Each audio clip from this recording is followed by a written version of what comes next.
नमस्कार, मैं हूं आशुतोष। आप देख रहे हैं टेलीकास्ट न्यूज। राजनीति और जंग भी बड़ी अजीब चीज होती है।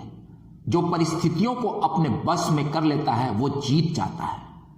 जी हां, देश की राजनीति में भी फिलहाल कुछ ऐसा ही देखने को मिल रहा है।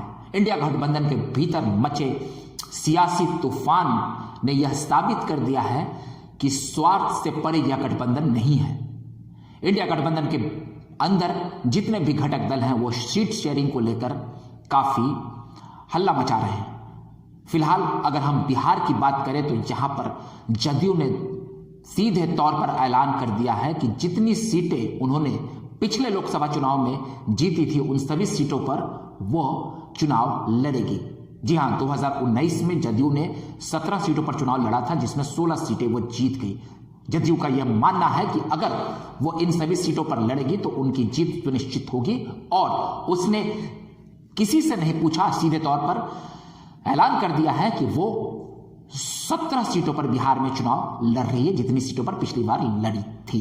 अब हम आपको यह समझा देना चाहते हैं कि इंडिया गठबंधन के भीतर ना ही कोई कॉमन मिनिमम प्रोग्राम बना है, ना ही इस गठबंधन का कोई एक नेतृत्वकर्ता बन पाया है। तो आगामी चुनाव में अगर खुदा न खास्ता ये गठबंधन जीत जाती है तो आप सोचिए कि सरकार किस तरह चलेगी।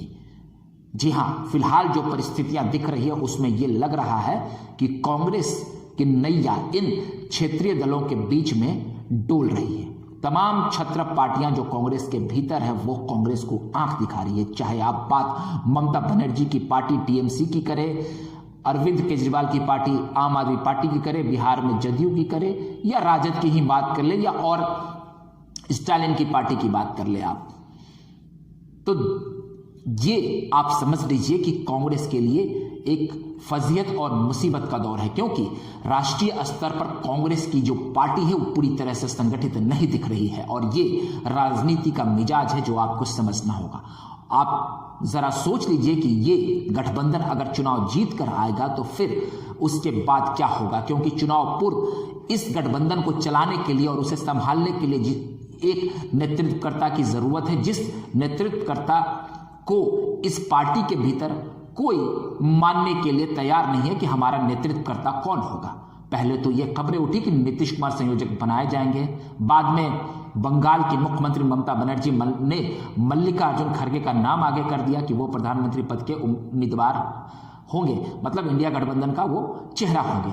ऐसे में ये बात स्पष्ट है कि कांग्रेस के राष्ट्रीय अध्यक्ष मल्लिकार्जुन खड़गे ही इसके नेतृत्वकर्ता हो सकते हैं। कुछ दिन पहले शरद पवार का भी नाम चला, तो भाई उधर उद्धव ठाकरे कहेंगे मैं क्यों नहीं हो सकता हूं, इधर दिल्ली के सीएम अरविंद केजरीवाल भी कहेंगे मैं क्यों नहीं हो सकता हूं, ममता बनर्जी अपने बारे में भी सोचेगी। वहीं आप ये बात भी समझ लीजिए कि अभी दिल्ली के सीएम अरविंद केजरीवाल ईडी और सीबीआई के चक्कर में पड़े हुए हैं, इसलिए वो थोड़े शांत हैं, नहीं तो वो भी कहते कि हम इसके नेतृत्वकर्ता क्यों नहीं हो सकते। लेकिन ये भी बात आप समझ लीजिए कि पंजाब में आम आदमी पार्टी ने भी कांग्रेस से किनारा कर लिया और आम आदमी पार्टी का कहना है कि हम कांग्रेस के बगैर चुनाव लड़ेंगे।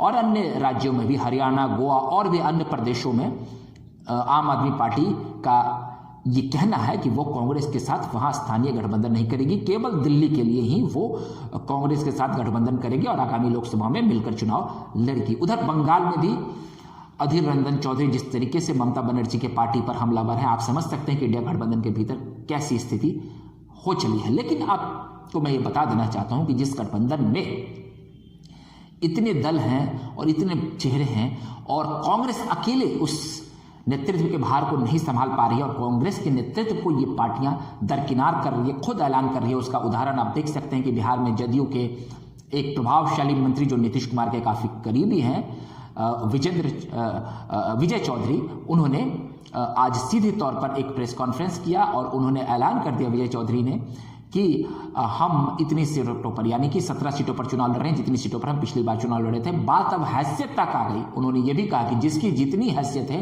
वो उतनी सीटों पर लड़ेंगे। उनका इशारा कांग्रेस की तरफ साफ तौर पर था। उन्होंने कांग्रेस को यह हैसियत दिखाने की कोशिश की है।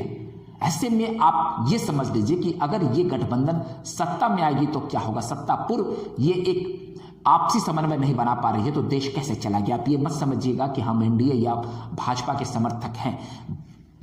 इस बार के चुनाव में देश की जनता ने उसे भाजपा को स्पष्ट बहुमत दिया तो देश में 5 साल की स्थिर सरकार चली और सरकार का क्या स्वरूप हुआ और देश में क्या विकास हुआ, ये हम सभी जाकर के इसकी जानकारी ले सकते हैं। लेकिन आपको मैं 98 का भी वो दौर याद दिला दूं कि जिस वक्त बीजेपी भी एनडीए के कई घटक दलों के साथ सरकार चला रही थी। मतलब एनडीए, बीजेपी उसकी सबसे बड़ी पार्टी रही है एनडीए की, आज भी है, और उसके साथ कई घटक दल है। तो जब 1998 में भी बीजेपी की ही स्थिति थी, उनके तमाम जो घटक दल थे वो उन्हें इसी तरह से आंख दिखाते थे और उनके सामने अपनी प्रेशर पॉलिटिक्स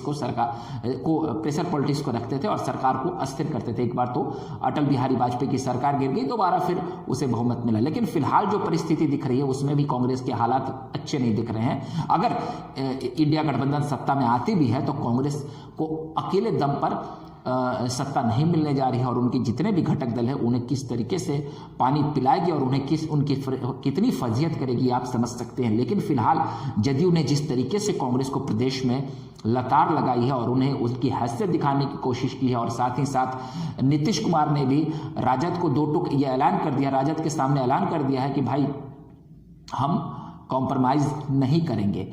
जहां तक बातें चल रही हैं कि कहीं ऐसा ना हो कि नीतीश कुमार इंडिया गठबंधन से बाहर चले जाए। एक और खास बात आप समझ लीजिए, राम मंदिर को लेकर फिलहाल बिहार की राजनीति काफी गर्म है, जिसमें राजद लगातार बीजेपी पर हमलावर है। वो मंदिर को मानसिक गुलामी का प्रतीक बता रही है। राजद के कई मंत्री और विधायक इसको लेकर काफी हल्ला मचा रहे हैं। वहीं जदयू ने इसका समर्थन किया। अब तो आलम यह है कि जदयू के एक अल्पसंख्यक मंत्री जदयू कोटे से जो है जमा खान, उन्होंने यहां तक कह दिया है कि मंदिर हर किसी के आस्था का प्रतीक होता है, मैं अवश्य वहां जाऊंगा।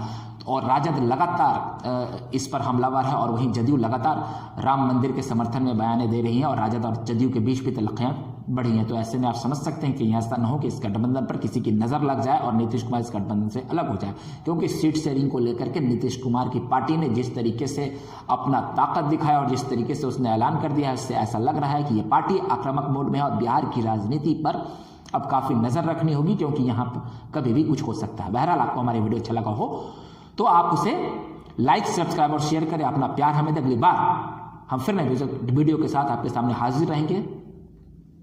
तब तक के लिए आप हमें इजाजत दीजिए। बहुत बहुत धन्यवाद।